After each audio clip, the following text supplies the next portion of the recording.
Good morning, students.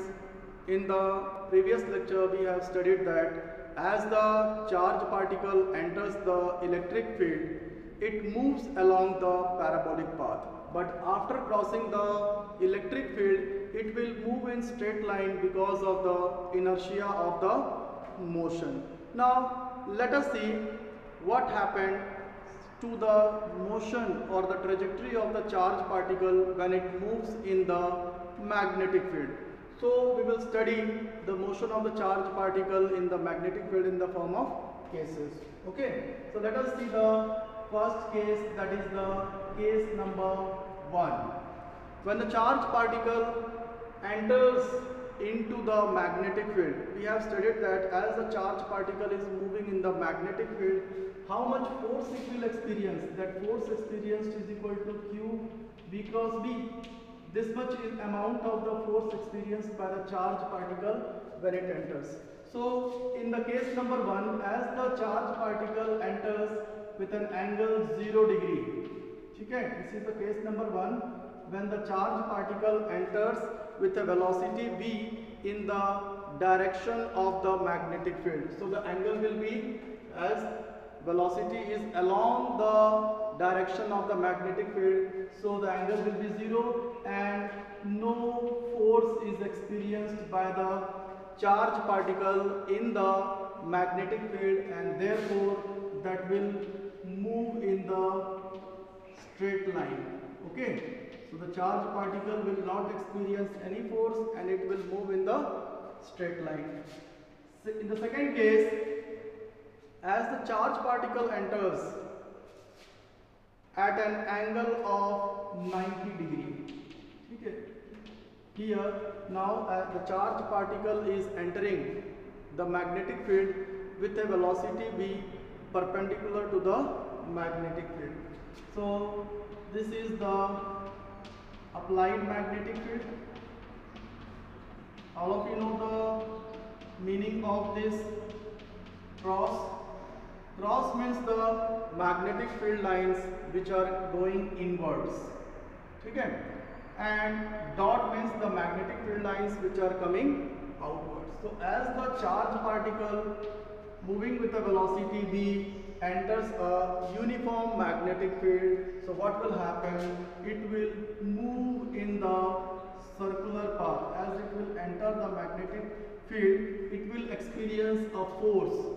See, when the theta is 90 degree, how much force it will experience? It will experience a maximum force, that is equal to BQV, and as the charge particle enters the magnetic field, it will experience the maximum force, and the direction of the force is given by Fleming left hand rule. See, the motion of the force, magnetic field and current. Magnetic field is in this direction and velocity is in this direction. See, the magnetic field is inwards and the velocity is in this direction, so the charge particle is going to experience a force in the upward direction. So what will happen? It will move like this.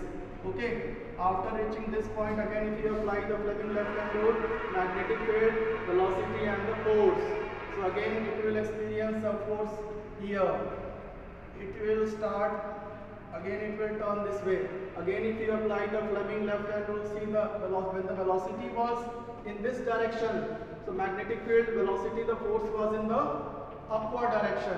When the particle has turned in this direction, again you have applied, see the force, field, velocity. Velocity was in this direction, now the force was directed towards the center. Again when the particle has reached here, again see, this was the velocity, again you have applied magnetic field, velocity was in this direction, so the force was in this direction. Again it has started turning like this. Okay, so again if you apply over here, the velocity is in this direction,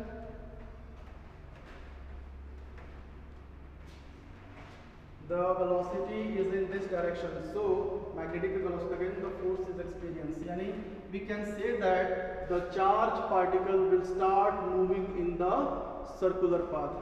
Earlier when angle was 0, the charge particle was not experiencing any force and it is moving in the straight line. but when it enters the magnetic field at an angle of 90 degree, it will experience a maximum force.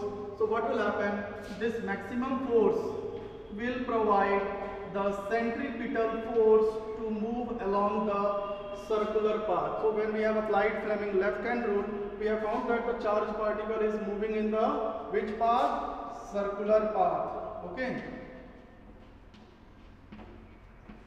So what is the radius? Radius will be mv upon bq. So here mass of the charged particle is constant, magnetic field is constant, and the charge is also constant. So can we say that radius is directly proportional to velocity? Means velocity, see here v is the velocity.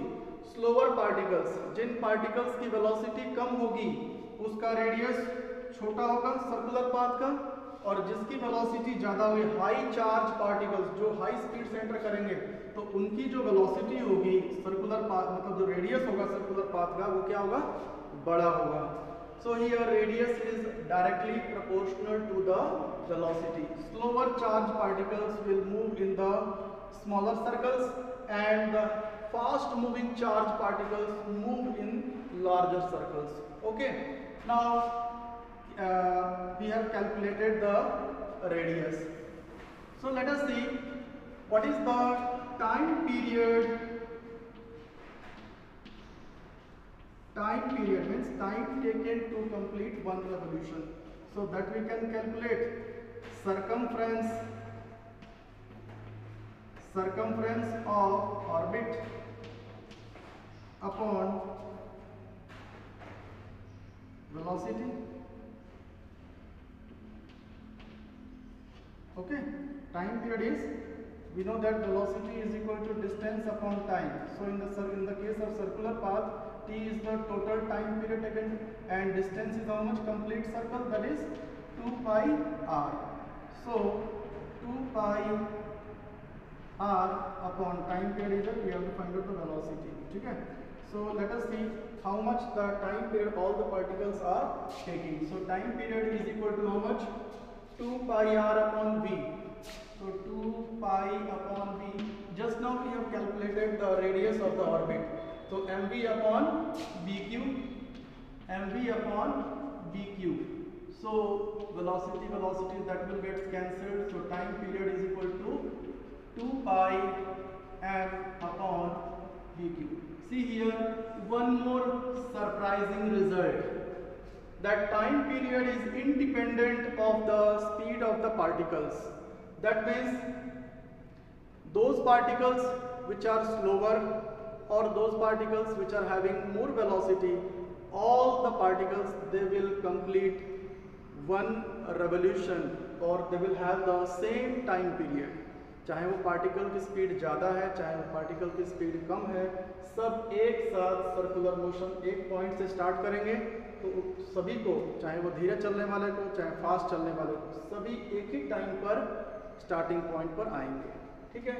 If we calculate the frequency is reciprocal of the time period, so that is equal to bq upon 2 pi m.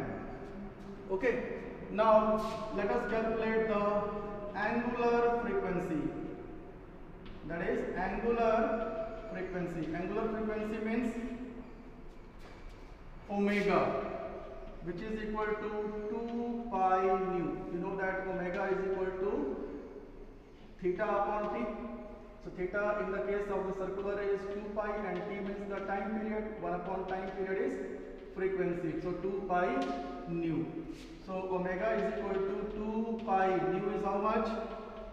bq upon 2 pi m.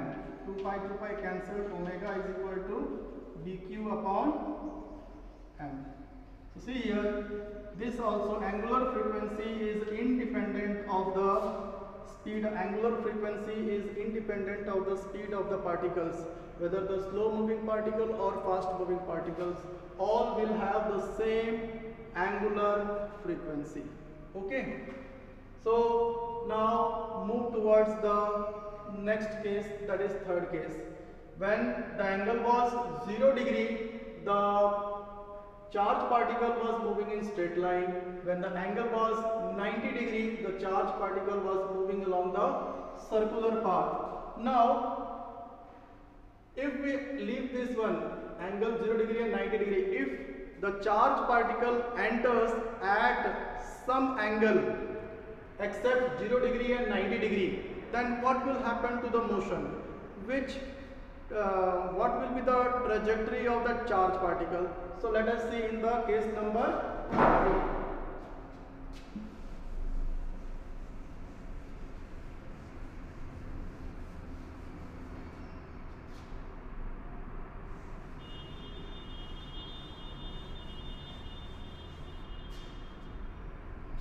In the case number 3, as the charge particle enters the magnetic field at a certain angle theta. Here the charge particle, write down, charge particle enters magnetic field at an angle theta. So see here, this is the magnetic field and v is the velocity. So at an angle theta, the charge particle enters the magnetic field. So let us see what will happen to the trajectory of the charge particle. When we will resolve the velocity into two components, here this will become v cos theta and this will become v sin theta. So here v cos theta is parallel to the magnetic field, okay, and the component v sin theta is perpendicular to the magnetic field. This component v cos theta is parallel to the magnetic field and v sin theta is perpendicular to the magnetic field. So this component v sin theta will provide the necessary centripetal force. So as the charge particle enters the magnetic field, it will, how much force it will experience? dqv sin theta, and this perpendicular component will provide the necessary centripetal force. So mv sin theta, mv sin theta upon mv square, okay, mv, actually the formula is mv square upon r, so mv sin theta whole square upon r.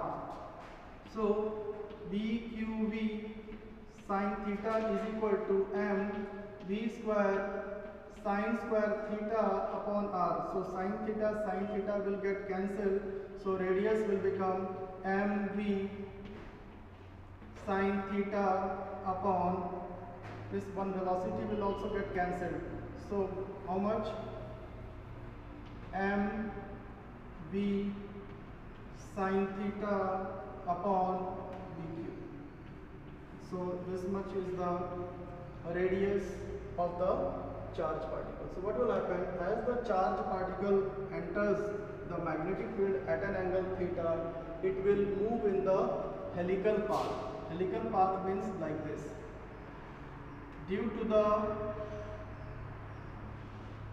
vertical component, it will experience a circular force, and due to the horizontal component, it will move in straight line. So the combined path will become helical.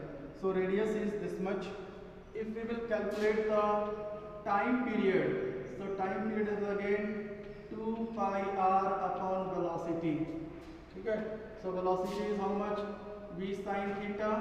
So time period is 2 pi upon v sin theta. So putting the values of radius, mv sin theta upon vq. So the v sin theta will get cancelled. So the time period is 2 pi m upon vq. See here, time period is independent of the angle theta.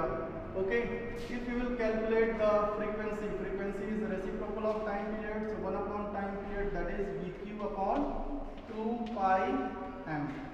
And if you will calculate the angular frequency, if we will calculate the angular frequency omega is 2 pi nu. So omega is 2 pi, mu is how much? That is bq upon 2 pi m. So 2 pi will get cancelled and it will become bq upon m. Okay. Now let us see. Due to the vertical component, it is moving along the circular path, and due to the horizontal component v cos theta, it is covering certain distance along the x-axis. So here this path will be said to be helical. Okay. When the angle was 0, it is moving in straight velocity in the straight line. When the angle is 90 degree, it is moving in circular path, and when at any angle the charged particle enters the magnetic field, it is helical. So one more thing that is asked, that is the what is pitch of helix. Pitch of helix means the distance covered by the charged particle during its motion. See here, from here to here, this distance is said to be the pitch of the helix. So this is the distance. So distance is, how the distance is calculated? Velocity into time. So velocity is v cos theta into time period. Time period is how much? 2 pi m upon dq. So in this way, pitch of the helix is calculated. Thank you.